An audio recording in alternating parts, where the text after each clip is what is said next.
bahasa, teori-teori pemerolehan bahasa, faktor yang mempengaruhi kesulitan anak dalam pembelajaran bahasa, contoh kasus kesulitan anak dalam pembelajaran bahasa, serta cara mengatasi kesulitan anak dalam pembelajaran bahasa.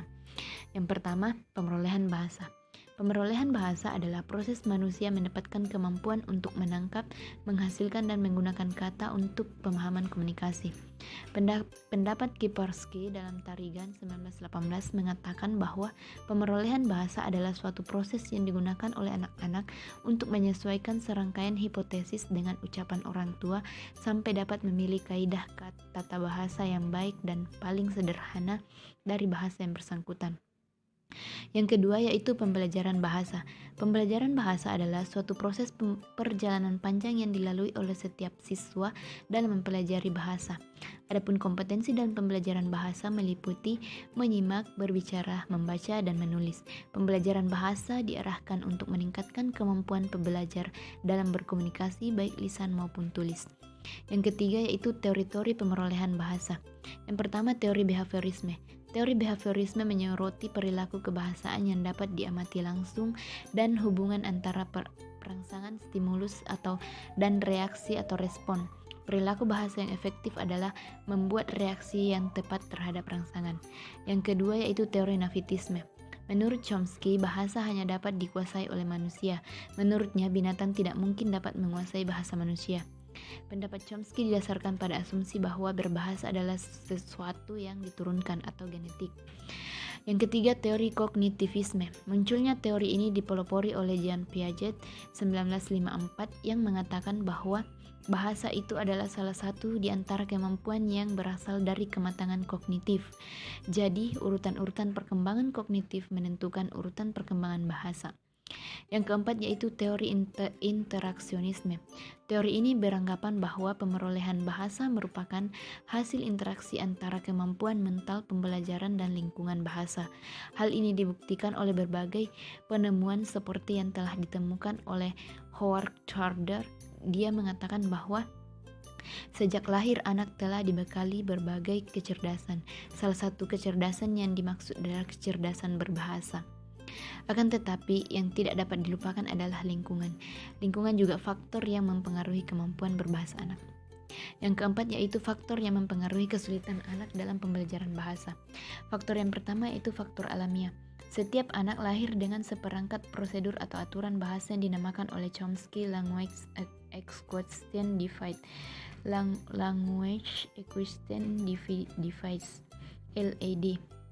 Potensi dasar itu akan berkembang secara maksimal setelah mendapat stimulus dari lingkungan.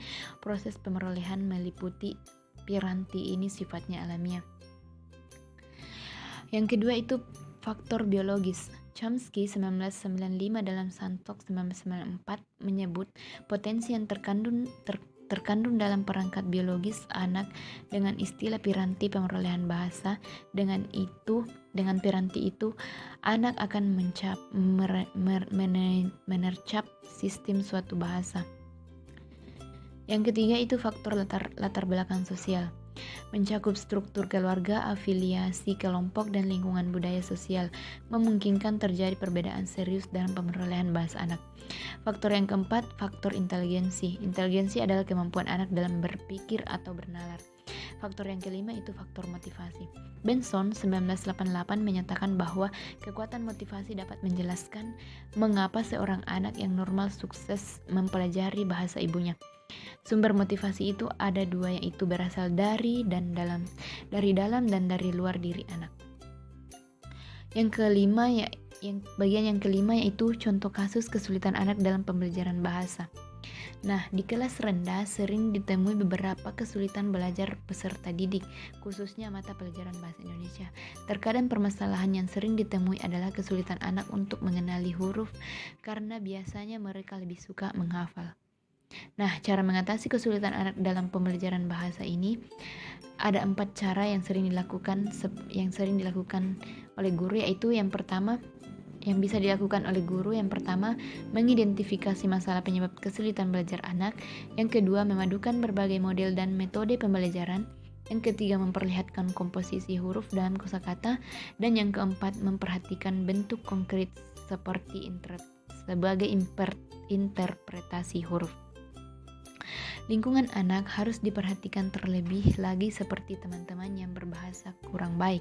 Itu akan berdampak pada anak yang bergabung di dalamnya. Tidak lupa juga dalam keluarga pun tetap mengucap bahasa yang jelas supaya anak dapat meniru dengan baik sesuai kata yang diucapkan dan sesuai dengan maknanya. Nah, mungkin cukup sekian penjelasan saya pada video kali ini. Kurangnya mohon dimaafkan, lebihnya semoga bisa bermanfaat untuk kita semua. Saya akhiri dengan ucapan billahi fi sabilil haq fastabiqul khairat. Wassalamualaikum warahmatullahi wabarakatuh.